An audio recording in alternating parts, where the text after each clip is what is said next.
Celeste Donovan, New Brighton Road Action Group. I'm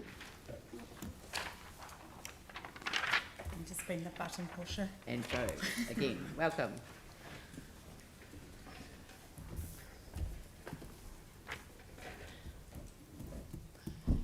So thanks everyone for your time. I know that talking about roading isn't always the sexiest subject, so we try to make it as interesting but also as short as possible.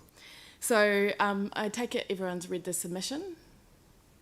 So we're here on behalf of concerned New Brighton residents to discuss the lack of allocated funding in the long-term plan for future repairs to the New Brighton Road. As you'll be aware, the East sustained considerable damage during the earthquakes, which has had a negative impact on our residents, our local businesses, and also community morale. This included damage to two of our key transport routes, which is Pages Road and New Brighton Road. While we're really grateful for all the incredible work that's been done by the council so far to repair the roads in the east, we're here today because we're disappointed the funding to complete the roads, the repairs to the roads in New Brighton Road are absent from the draft long-term plan, and we request that it be included. More specifically, we're requesting that the full repair and future-proofing of New Brighton Road includes a two-way section, as well as completing repairs to the pathways and cycleways to pre-earthquake standards in the long-term plan. So to gauge public support, we conducted a survey where we received over 500 submissions. We also received written submissions from residents, associations, businesses, community groups and individuals within the area. As you can see, the feedback we received showed overwhelming support for repair of the road. So over 92% of people supported repairs, and we also received strong feedback that people wanted to see reinstatement of the two-lane system. So not only is there strong support for this within the community, but there's also a strong business case, we believe. Firstly, the New Brighton Road is an important transport linkage between three commercial and industrial cores.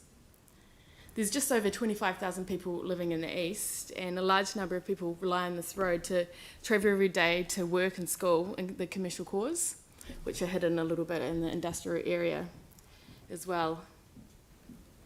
For transport operators such as taxis and couriers, this route also saves time and mileage costs, which in turn reduce costs for our retailers and residents. The other key issue, of course, is that this road provides an important evacuation route for residents in this area. Reinstatement of a two-lane system allows emergency access to North New Brighton, gives options to avoid congestion in an emergency if the Key Roads detour is blocked off, or if there's damage to New Brighton Road. And having evacuated in one of the tsunami alerts from off of Hawke Street, I know that there was considerable congestion getting across that bridge. Thirdly, flooding. Further repairs are needed to future-proof vulnerable sections of the road, which we have sort of 5 key areas which are commonly prone to flooding. Although some of the issues, of course, are complex and require a longer-term solution, in the short term, some of the immediate flooding issues can be improved by investing in raising sections, including the footpaths and the cycleways. As you can see in some of these photos, one of the main causes of flooding along the road is a result of high tides and water coming through the grates, which can be improved slightly by raising the road, finding a solution to stop the water flowing back into the pipes, and maybe diverting some of this water into the red zone. Lastly, there's been quite a bit of investment on this infrastructure already. The foundations to fully repair the road and paths are already in place. And as you can see from the photos, we've got some ones already done on New Brighton Road and Anzac Drive. And then we've also got Anzac Drive and Loxley Terrace. But where we're at now is more investment is required to repair the roads, to fix the paths and curbs, and to remove some of the old driveways. What we're looking for is adequate funding in the long-term plan to ensure you can complete work to ensure this road, the cycle lanes and paths are back to pre-earthquake standards or better. Our residents and businesses appreciate the investment so far, and we would appreciate your support. Thanks so much for your time. James. Thanks, Celeste and Joe. Are you aware that money? You're aware that money is in the LTP for the new bridge at Pages Road, and that design doesn't incorporate New Brighton Road, right? Currently, are you aware of that? No, I haven't told anyone. Oops. No, it's pretty public yeah. information. Anyway, yeah. Hey, is it Anyway, public that's- information? It's in the It's a it's in the fact. budget. That it is in the budget, which is in the LTP for Okay. Pages Road. Oh yes, but the design of the bridge hasn't been made public, has it? Oh. Anyway, it's dependent on- then Yeah. the answer is no. Then obviously, but then the next question is: are you aware that the community board has had several briefings on exactly this matter, and has had a lot of discussion on it, and doesn't support this idea? Well, I mean, I'm here with the member of the community board, but I mean, as a member of the Residents Association, if there's been discussions had, we certainly haven't received that information from the community board. So, as you can see from the survey, if the community board's views are at odds with the residents' views, then there needs to be further conversations about It does. why those decisions have been sort of. Yeah. And last question is: do Yeah. you know how much it would cost to? How much would have to put in the LTP for this? We've heard that there's been estimates, but I don't think it's been fully costed. However, because some investment's been made in the roading system already, part of what we're looking for is a kind of completion of the work that's been started.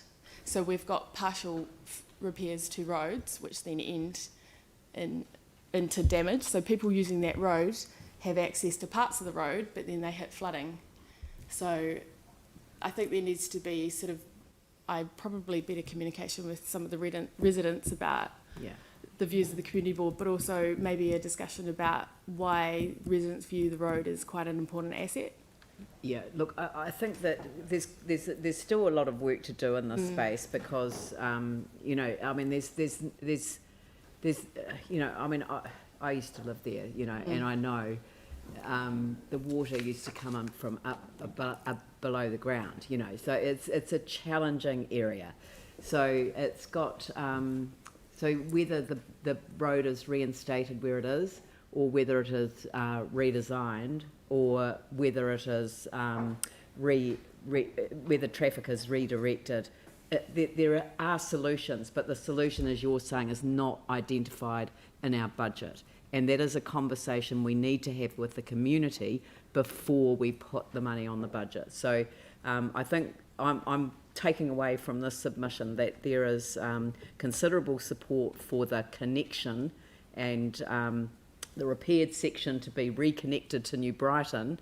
I'm not necessarily convinced that it's a reinstatement of New Brighton roads as is where is, because I think that might create further challenges down the road.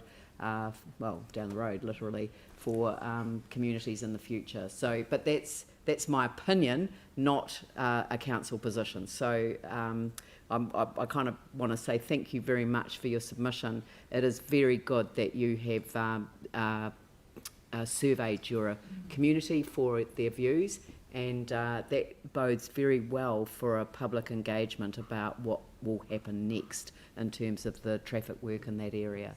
So thank you very much. Cool, thanks very much for your time.